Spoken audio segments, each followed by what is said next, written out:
కానీ కొన్ని సందర్భాల్లో భర్త చూసుకొని అంటాడు, భార్య చూసుకొని అంటుంది మేడం. అంటే ఆయన వేరే పెళ్లి చేసుకుందాం అనుకుంటాడు, ఈమె వేరే పెళ్లి చేసుకుందాం అనుకుంటుంది. అప్పుడు పిల్లలు వీళ్ళకి ప్రాబ్లం అవుతారు కాబట్టి వీళ్ళు చూసుకోవద్దు. అలాంటప్పుడు ఏం చేస్తుంది కోర్టు? అసలు వీళ్ళిద్దరూ ఎలిజిబుల్ కాదు మదర్ అండ్ ఫాదర్గా అనుకున్నప్పుడు సేఫ్ హోమ్స్కి తరలిస్తుంది. అయితే ఇలాంటి సందర్భాలు చాలా తక్కువ, ఇంకా అంత హీన స్థితికి రాలేదు. ఈ మొత్తం ప్రపంచంలో మదర్ని ఫాదర్ని రీప్లేస్ చేసే మనుషులు ఇంకా ఎవరు లేరు. మదర్లీ లవ్ని, ఏదైతే ఫాదర్ చూపించే ప్రేమని కానీ బాధ్యత కానీ పిల్లల పట్ల రిప్లేస్ చేసే వాళ్ళు లేరు.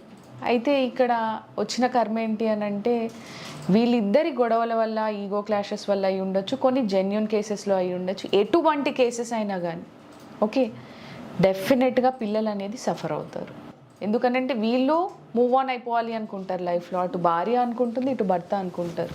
కానీ పిల్లలు ఫాదర్ మదర్ని వదిలేసి మూవ్ ఆన్ అయ్యే పరిస్థితులు ఉండవు. ఎందుకంటే అతనికి ఇంకొక కొత్త పార్ట్నర్ వస్తాడు, ఈమెకు కూడా ఒక కొత్త హస్బెండ్ వస్తారు. కానీ పిల్లలకు కొత్త మదర్ అండ్ ఫాదర్ అనేది ఎక్కడి నుంచి తీసుకురాలేము కదా. సో అల్టిమేట్గా వాళ్ళే సఫర్ అయ్యేది.